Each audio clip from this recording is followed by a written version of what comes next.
congratulations on your documentary. Mm-hmm. I'm wondering, you know, we're at this theater.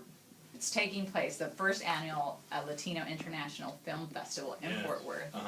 And, you know, you are the person behind this documentary that's been on PBS and just all these national places. And so, you know, I'm really wondering, what inspired you to do this film?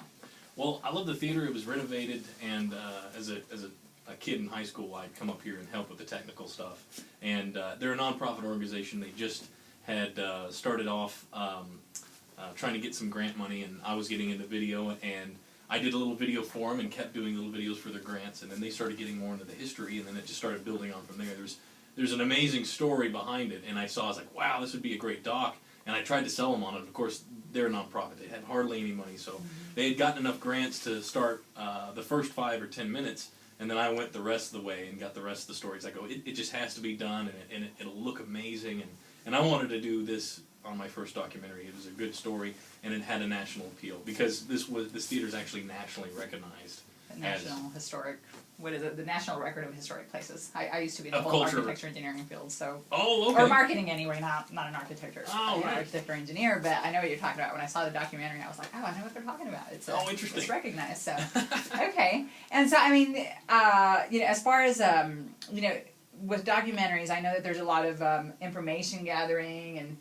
Is there something in your film that you wish you could have captured more of, or that you didn't get to capture that you feel would have made it even more outstanding than it already is? There was always stories about having the big stars come here, and we have photos of the big stars like Pedro Infante, Dolores Del Rio, and they all came to the theater, and there's pictures of them at the theater.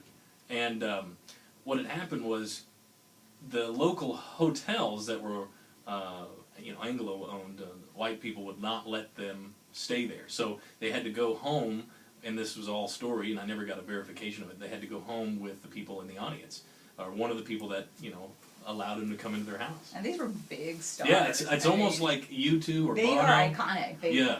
Coming to they concert. Marked the era of the golden age. That's right, film, so. Yeah, it's like Clark Gable at the time, he couldn't stay around because they wouldn't allow him in any hotels. So he had to go home with somebody. So it's something like it. But I never got those interviews from those people. It was either I was too young to have been there or too young to have known. Okay. So how are we doing on the sound? Is it good? That's good. Okay. And so, I mean, how did it come to this festival? I mean, you put this documentary out. How long after did this idea for the festival and you become involved? Did you actually inspire the idea for the festival? Being that it's my first documentary, and being that I don't know the other half. You've completed a project, but then you have to market it. You have to get it out there and expose it.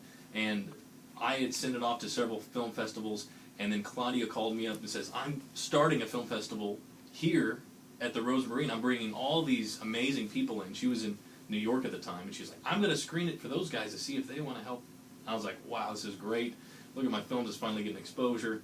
And it's kind of moving from there. So what I see happening is that Fort Worth has an underground of filmmakers, and they all move out to California or Florida to where the big Hollywood studios are, but they're here. And doing a film festival here brings them out, and it's going to expose this underground. And it shows that how powerful we are by doing interviews and film festivals like this on how we can contribute to the mainstream media and how we can contribute to documentaries and films. And we're getting to an amazing point in our history as a whole, just because the equipment's getting cheaper and things like that. So, yeah. And so, just one thing that I'm really curious about, because I see that obviously you started more television, then you get into documentaries. I mean, do you plan to expand more than documentaries, or something else other than documentaries, or why is it that you're attracted to documentaries? Well, it's not just documentaries. I also have some short films and things like that. There's an interesting ballet between reality and then some actors that can capture reality and play out a moment, or play out a moment that is created. So as a director, you have to kind of look at all aspects. It's great to capture reality and capture real stories and heartfelt situations, but also do the films and see the passion and that kind of orchestrating thing. Gosh, forgot what the question was. pretty much just what am I after. Why you were attracted to the documentaries, because I know that your next 2 projects are also documentaries, and so, again, it's like, what's upcoming for you, and, what other projects do you have on hand? What I see is documentaries. When I look at a list of the things you've done and what you're going after right now, and that's what I see. That's what stands out to me anyway, and of course with this being the main film of the festival, but, that's what the question was, is, what attracts you to the documentaries versus other storytelling? I see. Well, documentaries, it's funny because a lot of people edit their own lives. Say, for instance, you've lived a really awesome life. You think about all the amazing things, but you don't think of, like, opening the door or parking the car. You kind of alleviate that. It's edited out. You only remember the highlights, the amazing parts. Yeah. And, of course, some depressed people will only remember the worst parts. But as a documentarian, you can follow anyone and see and interpret it. Documentaries are kind of skewed in the sense that the editor and the director kind of alter what you perceive as the event you see. I mean, there is documented evidence of the situations that they're filming, but they also alter it to their perspective. So I was kind of interested in seeing how that works, how you can tell a story from nothing.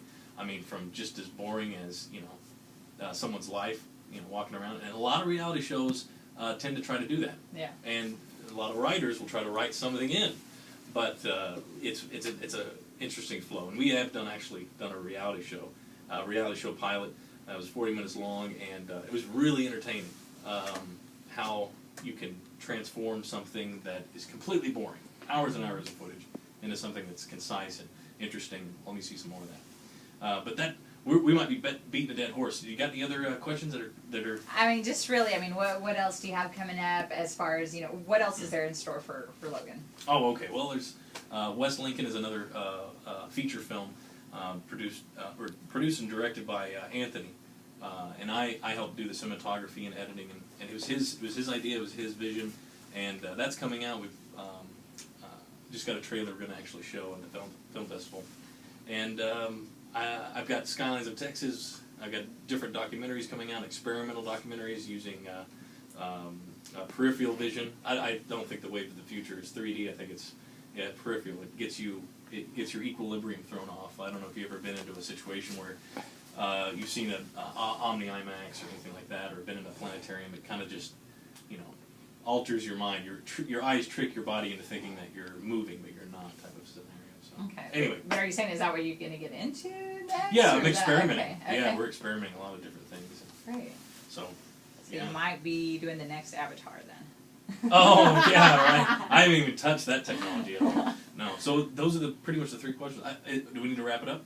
I think so. I mean, we can cut in and cut out.